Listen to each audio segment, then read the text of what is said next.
Hey everyone, welcome to Climb by VSC, a weekly show covering the most exciting developments in the world of climate innovation. My name is Jake Kapoor, General Partner of VSC Ventures and co-host of Climb. Every week, I or a member of our VSC team will speak with pioneers in the climate tech world about emerging technologies and novel ideas that will turn the tide on climate change. We've heard enough of the doom and gloom. It's time for stories about purpose-driven innovation that lead to sustainable, positive change. I'm psyched for you all to hear this conversation between my partner and founder of VSC, Vijay Chutta, and the incomparable Nick Halla, who helped build Impossible Foods. I hope all of you came hungry for some plant-based knowledge, and I'm so happy that you decided to join us. Now, let's climb.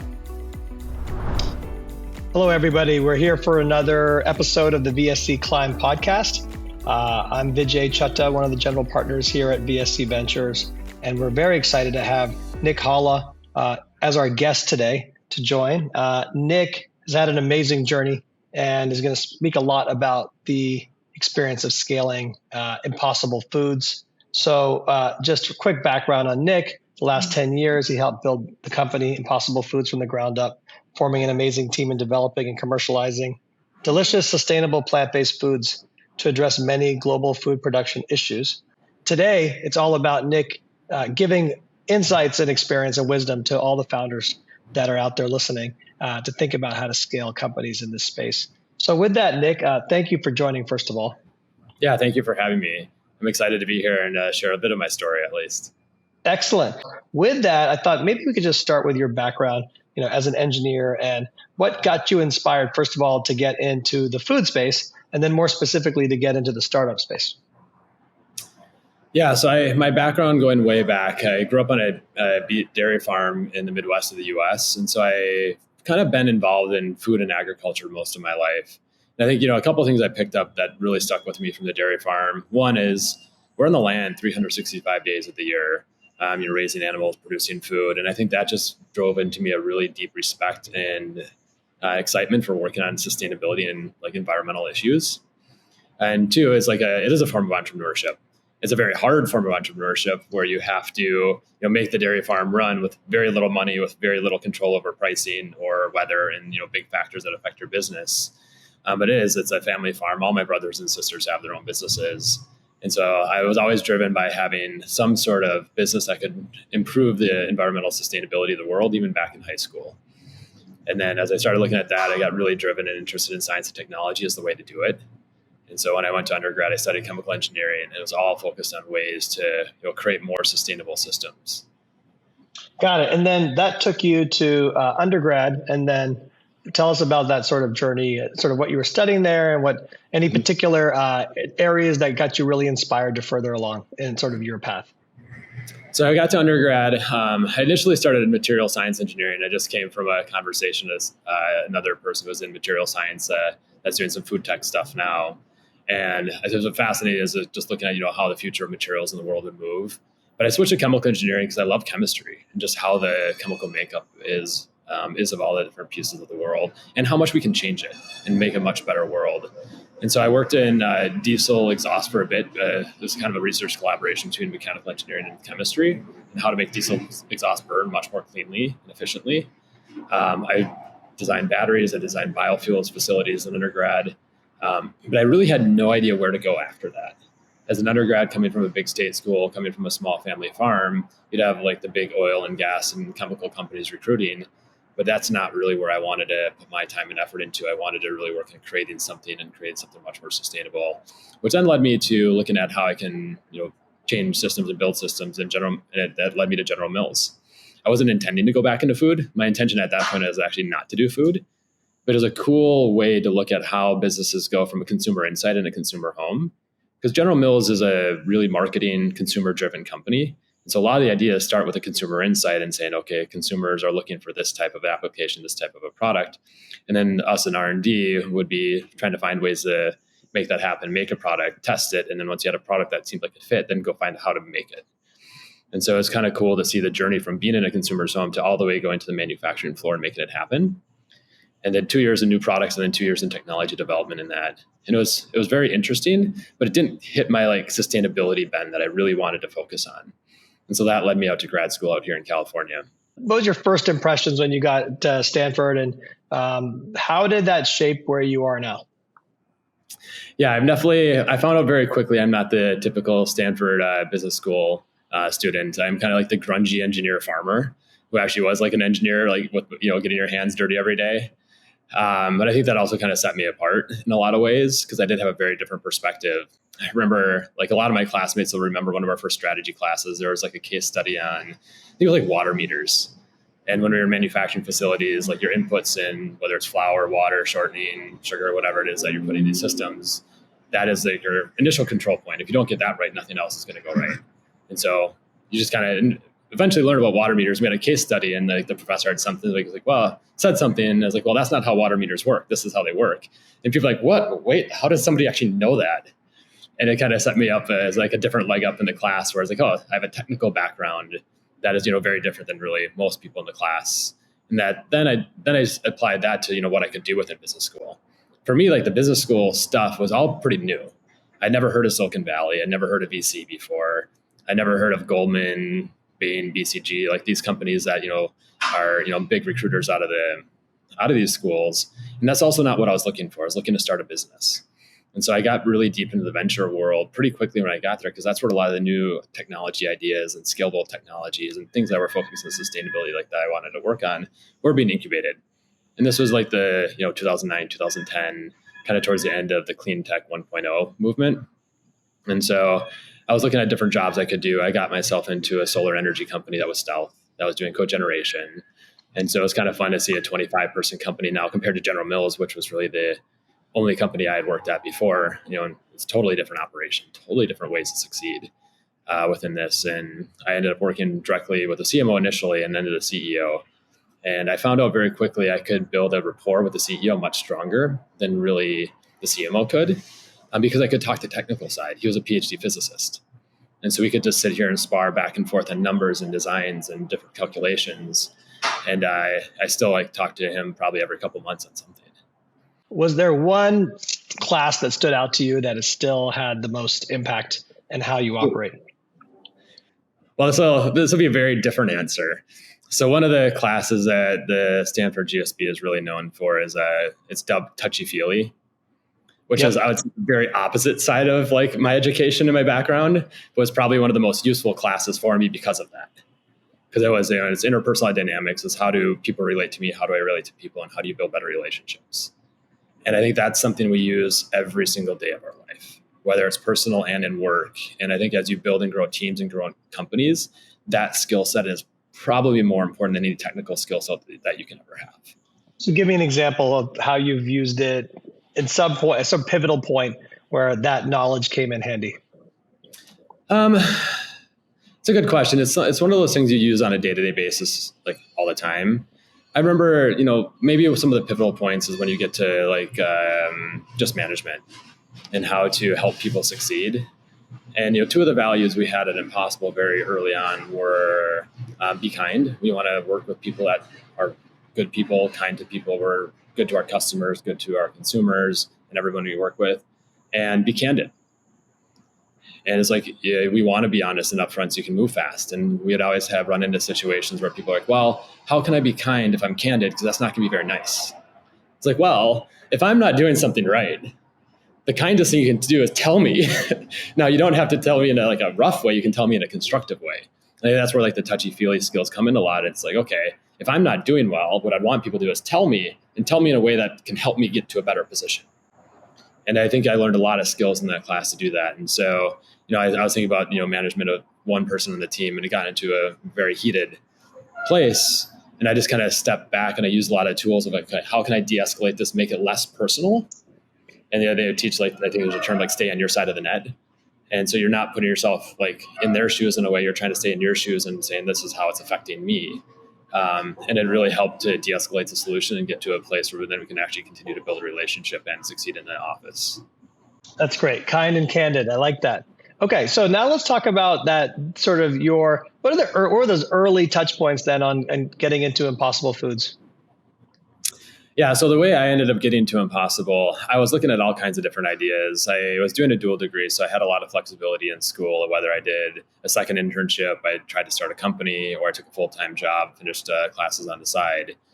And so I was doing a ton of networking, trying to find what I was going to do. And like I said, I did get pretty deep in the venture world.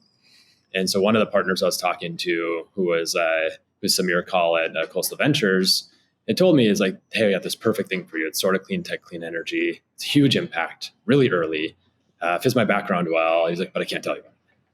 I was like, all right, so it's probably something in food or ag, since that's what I've done my entire career, but definitely something sustainability driven, because that's really what I was focused completely on. And then when they invested in Pat, introduced me to him, and we just hit it off. We hit it off on how we wanted to build a team. And this comes back to the values. We talked a lot, actually, not directly on values, but pretty indirectly on how we would, like the types of people we'd want to hire, the type of team we'd want to build. And then the mission.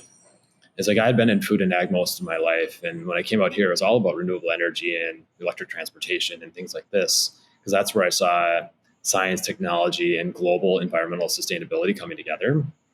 Now, the reality was animal agriculture uses 45% of the land surface every year, more than 25% of all the water consumed every year, more greenhouse gas than the entire transportation industry. By far the biggest driver of species loss, and no one was working on it. And we look at this and it's like, okay, that's a massive issue, but we need food. Meat and dairy consumption are continuing to increase globally, so how is this going to work? But there's a huge opportunity. If you take a beef cow and you look at the calorie and the protein conversion from plants into meat that we consume, the cow's a 3% efficient technology. So every 33 grams of protein a cow consumes, we consume 1 gram of protein out of its meat. And so if you look at that, that's a huge opportunity to do something much, much more efficient. There's not many industries that exist that survive that are 3% efficient. And so, the way we use animals for agriculture now is really as a production factory. And so our vision was, we're going to create a much better way to do this. That's much more sustainable, much more scalable, and really beat the animal at really every metric that matters. And when we got into that, I was like, that makes a lot of sense.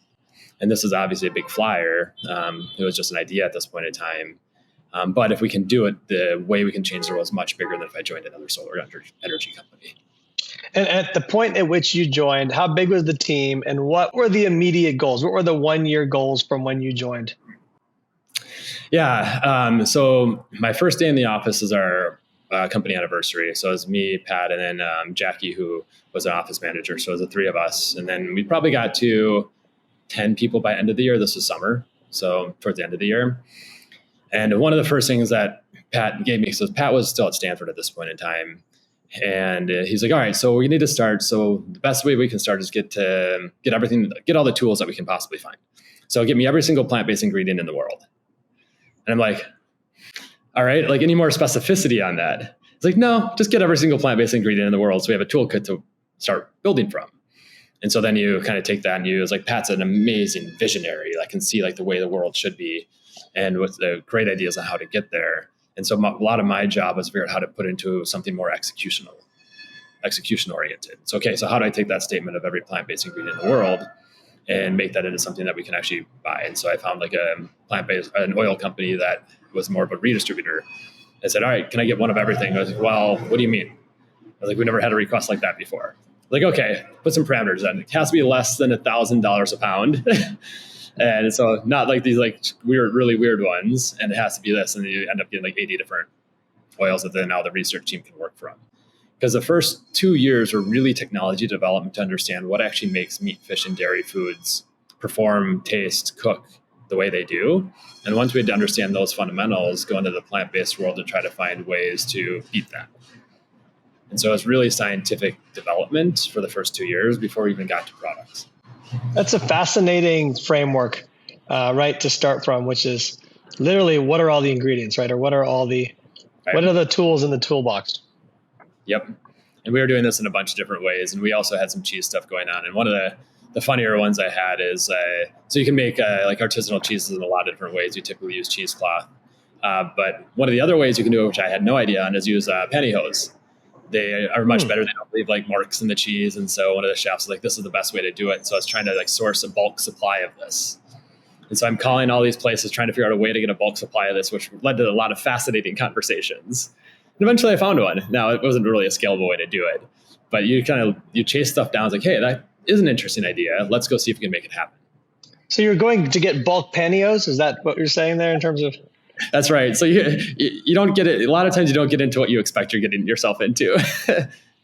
Excellent. I'm interested to see all the retargeted ads that came your way. Yeah, totally. This is essentially a decade long build here. What are those chunks of time, I guess, as I would say? How do you see that? Yeah, so they were all aligned to milestones. Like the first set of milestones are, can we create learnings and tools and technology that can really change the way we make food and make it a better way? And we learned things like heme drives all the flavor chemistry of meat. And so those are like really powerful tools that didn't exist before. And then the Series B, and this does align relatively well with the financing rounds, was like, okay, so now we have these tools. Can we make a product? So you move more towards making that MVP product and saying, okay, take these tools. Can we make a product? And we decided to focus on ground beef for a lot of strategic reasons. And then by the end of the Series B, we had a product. You could taste it. You could see how it's working. And so then we're like, oh, we have a product, but it's not necessarily scalable. And you could see paths to get there, but it wasn't scalable. So the Series C was really to make a scalable product. How do we get our production systems in order and in line, get the costs to a point that's not lab and it's more industrial scale systems and costs. And by the end of that, we had that in line. So then the next round was to take it to market. And so the Series D was then to go to market, take all the technology, all the research that we had done, and prove there is a market for this. And then after that, it's growth stages. So it's all about, that's when it becomes much more sales, marketing, operations after that. And so you want to continue to, go up 50 to 100% as a company of size, every year, stuff like that. That really shows that the market is grabbing onto it. Yeah, that's fantastic. And now in terms of that, what were I guess if you look back now, what were some of the early mistakes made? Sort of great decisions. I mean, the company's an amazing brand, but were there any particular mistakes that you would share with a founder making something today?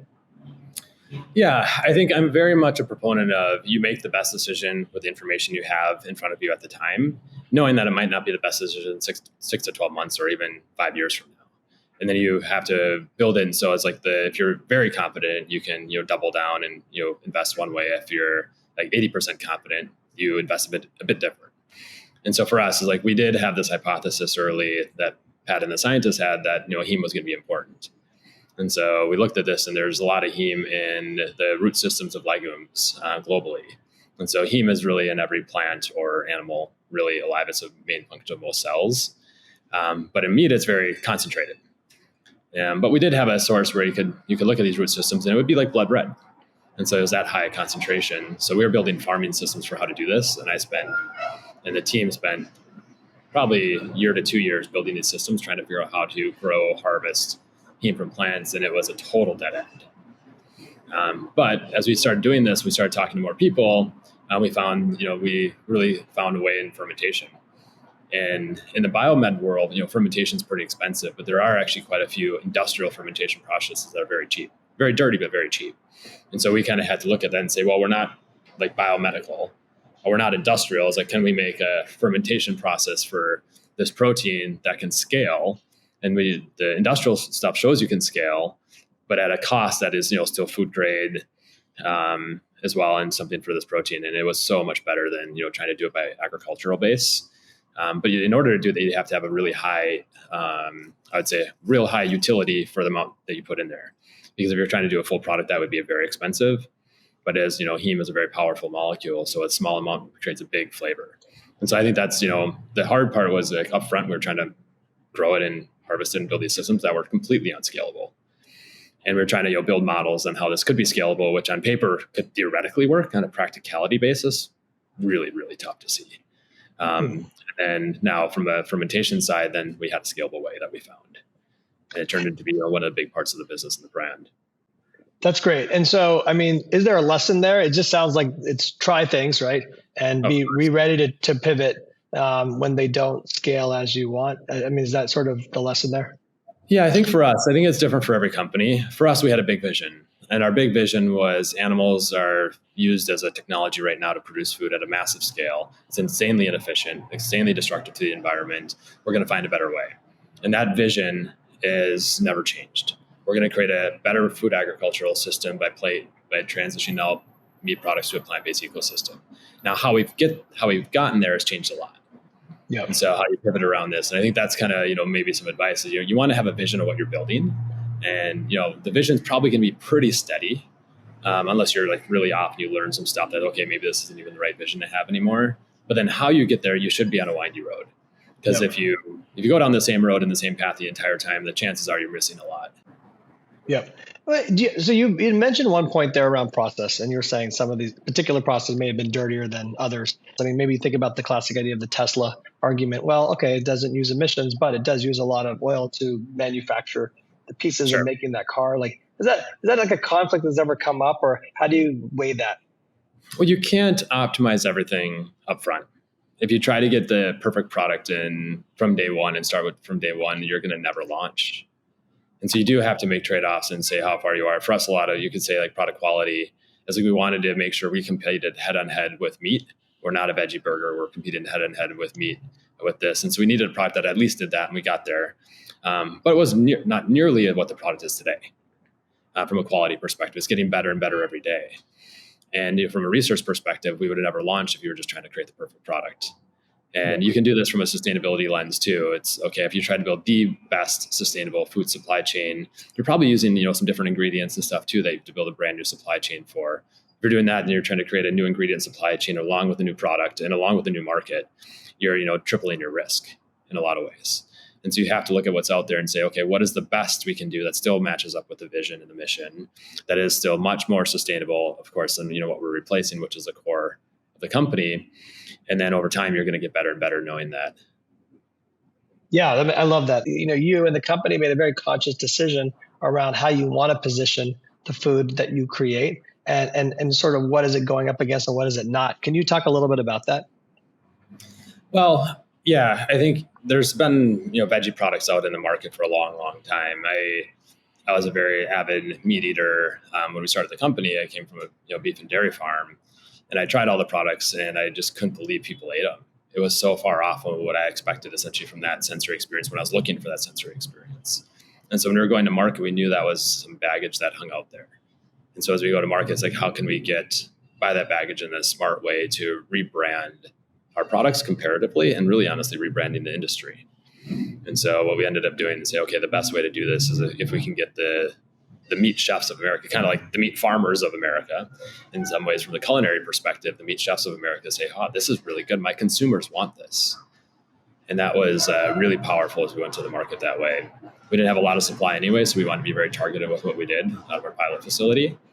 And it really enabled us to have a very loud voice in saying this and really setting up the positioning where this is not your traditional veggie burger. This is meat made from plants for meat eaters that can really satisfy that craving and that need.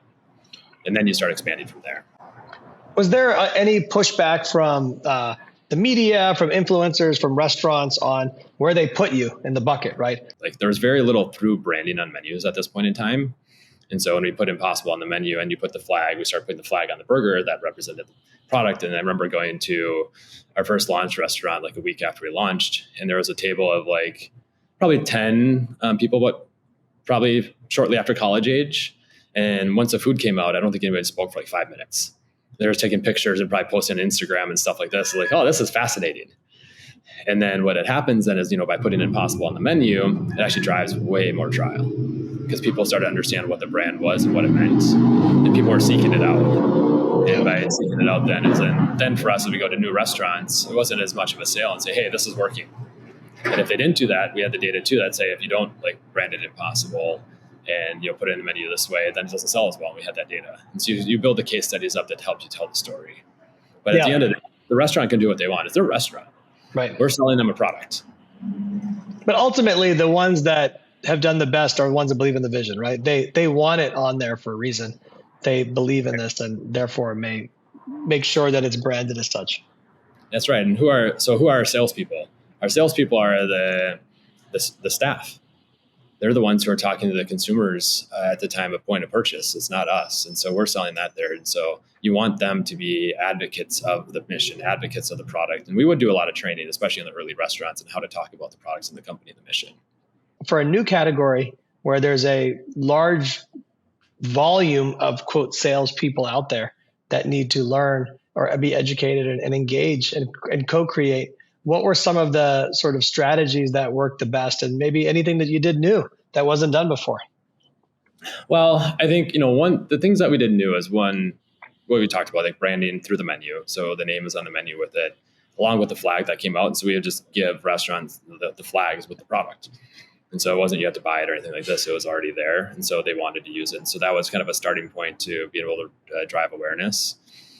And then with training, it's interesting because we're very particular at this point in time, especially if we're building the brand new, about how to talk about it, but it's not going to be exactly the same. So you have to simplify. You have to create a really simple message that, people can grab onto, people can remember and use. And then typically in a lot of back of the house restaurants, or it's just in restaurants, is an industry that has a lot of turnover. Mm-hmm. And so for the first restaurants, we were pretty hands-on and do quite a few trainings and update it relatively frequently. Once you start expanding, you totally lose that capability. There's no way that's a scalable system. So it's effectively a seeding mechanism for the industry and for the brand, knowing that it's not going to be a scalable mechanism. And over time, then you create books and manuals and stuff like this that certainly are not nearly as effective, but much more scalable.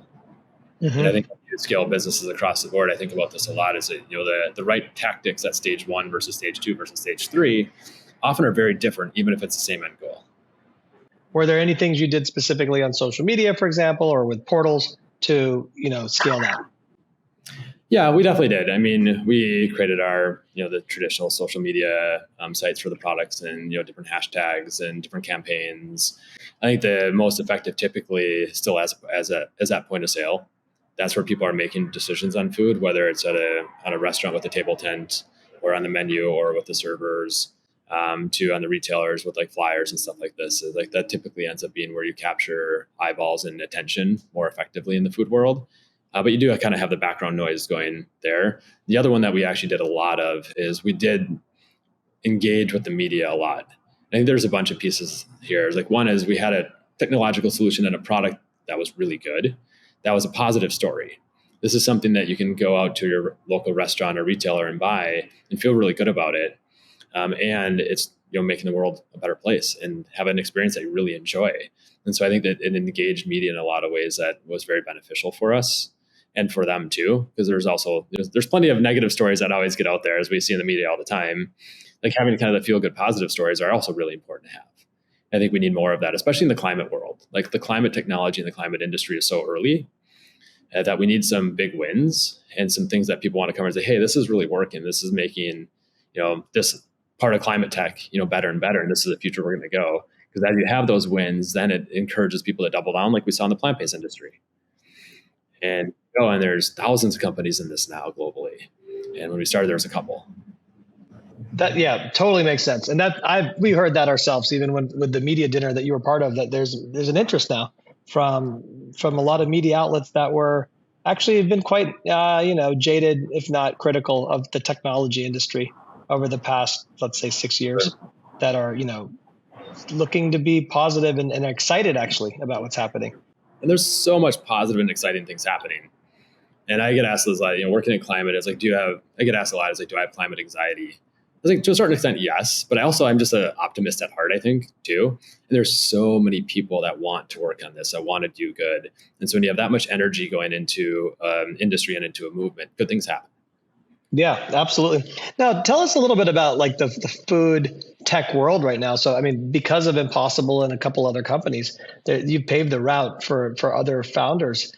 Are there things that in particular are much easier now to go out and build in terms of startups in this space that just weren't built yet when you started that are huge advantages? Well, I mean, you take this and it's a physical goods industry. So when you think about physical goods, it's hard goods are hard. Hard technology is hard. And software, you can scale in much different ways. You don't have to have quite as much of the ecosystem typically built around. And so for us, we even go back to that story, when we started the company and saying, give me every single plant-based ingredient. There's a certain number of them. There's not that many that are really catered to this type of function or this type of product in supply chain. The vast majority of agriculture is really created to produce food to feed the animals, that then we eat the animals. As if you want to now take that food and directly go to human nutrition, there's much, much better ways to do that than using the current system.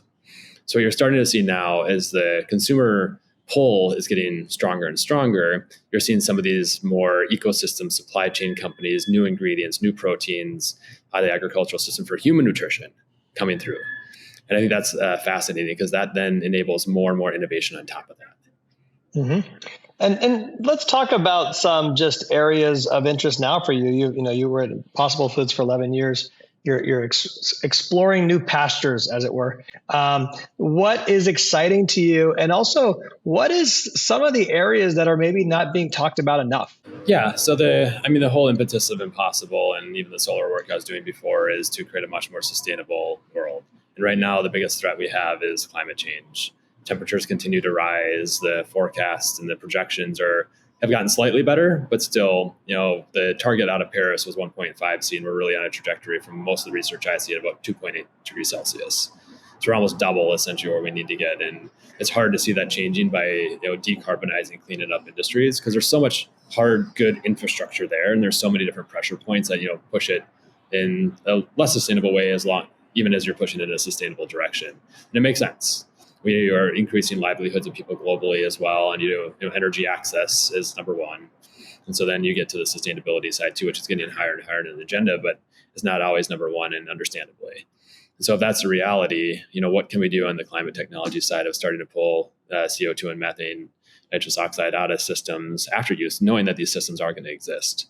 And so I think there's more and more starting to happen there. One area that I've been focusing on the last few months is methane. In a 20-year period, methane is about 82 times more potent than CO2, and it's much lower concentrated.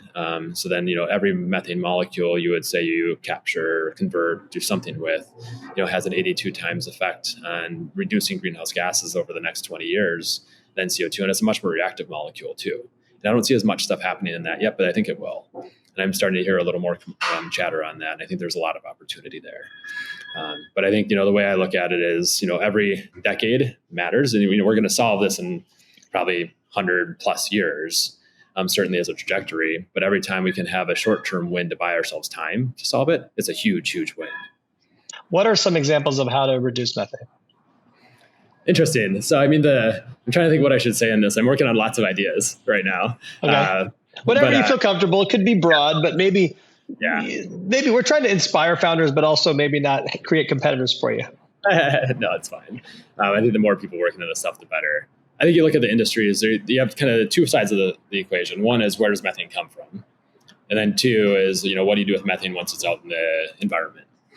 And so there's, where methane comes from. Dairy and beef and animal agriculture is a massive driver. The natural gas industry and just energy production is as well. I think much bigger than I think we've thought. And I think there's a bunch of research coming out now with satellite imaging looking at leaks and just ways that there's fluxes of methane going in the atmosphere. You have rice production is actually a methane producer, landfills, old mines, old oil wells. And then you also have the permafrost and some of these lakes that are getting formed. They have methane producing organisms in them. And so there's all kinds of kind of dispersed sources globally, which also creates a lot of opportunity on ways to solve, those sources that are happening. Then on the other side, and the after use side, it's like, okay, say it does happen. You go to some of the concentrated systems where the concentration isn't the 1.9 ppm that it is in the air here. That is more concentrated, and the more concentrated, typically you can have more impact on it faster from a cost and scalability perspective. And so I think through all of that, there's opportunities galore. What to do on that. I don't think it's very well understood because the focus has been more on CO2. And understandably, it's a much more prevalent greenhouse gas, and it lasts in the atmosphere much longer. But I think, like I said, is in a 20-year period, it can have a big effect by tackling methane too.